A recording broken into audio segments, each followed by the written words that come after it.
Chapter 6. My Father Meets a Rhinoceros.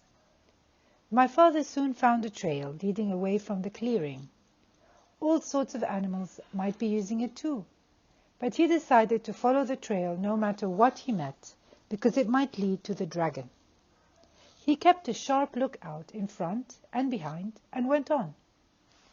Just as he was feeling quite safe, he came around a curve right behind the two wild boars.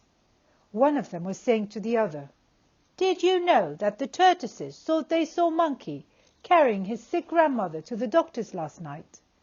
But Monkey's grandmother died a week ago, so they must have seen something else. I wonder what it was." "I told you that there was an invasion afoot," said the other boar, "and I intend to find out what it is. I simply can't stand invasions." "Me neither," said a tiny little voice. Me neither." And my father knew that the mouse was there too. "Well," said the first boar, "you search the trail up this way to the dragon. I'll go back down the other way through the big clearing, and we'll send Mouse to watch the ocean rocks in case the invasion should decide to go away before we find it." My father hid behind a mahogany tree just in time, and the first boar walked right past him. My father waited for the other boar to get a head start on him, but he didn't wait very long, because he knew that when the first boar saw the tigers chewing gum in the clearing, he'd be even more suspicious.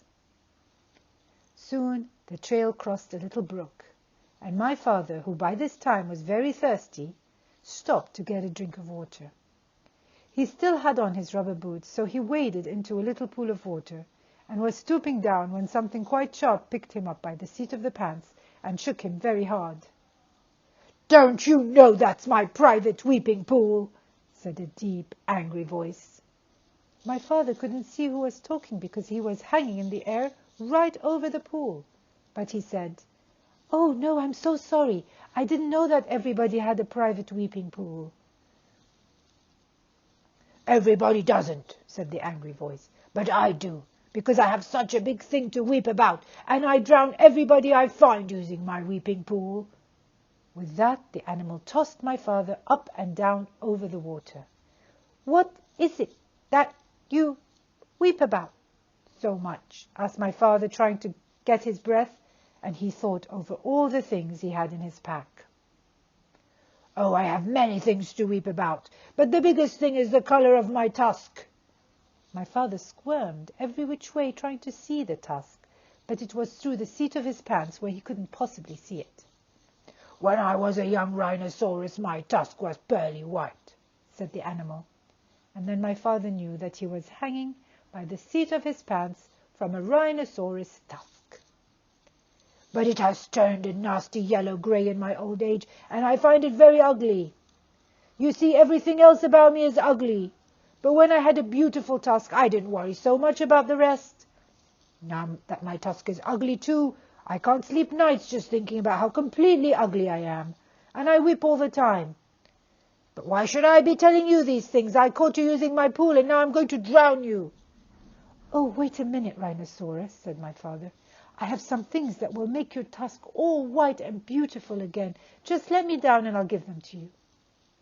The Rhinoceros said, "You do? I can hardly believe it. Why, I'm so excited." He put my father down and danced around in a circle while my father got out the tube of toothpaste and the toothbrush. "Now," said my father, "just move your tusk a little nearer, please, and I'll show you how to begin." My father wet the brush in the pool, squeezed on a dab of toothpaste, and scrubbed very hard in one tiny spot.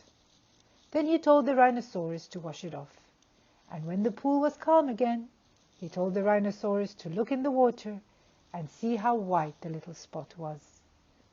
It was hard to see in the dim light of the jungle, but sure enough, the spot shone pearly white, just like new. The Rhinoceros was so pleased that he grabbed the toothbrush and began scrubbing violently, forgetting all about my father.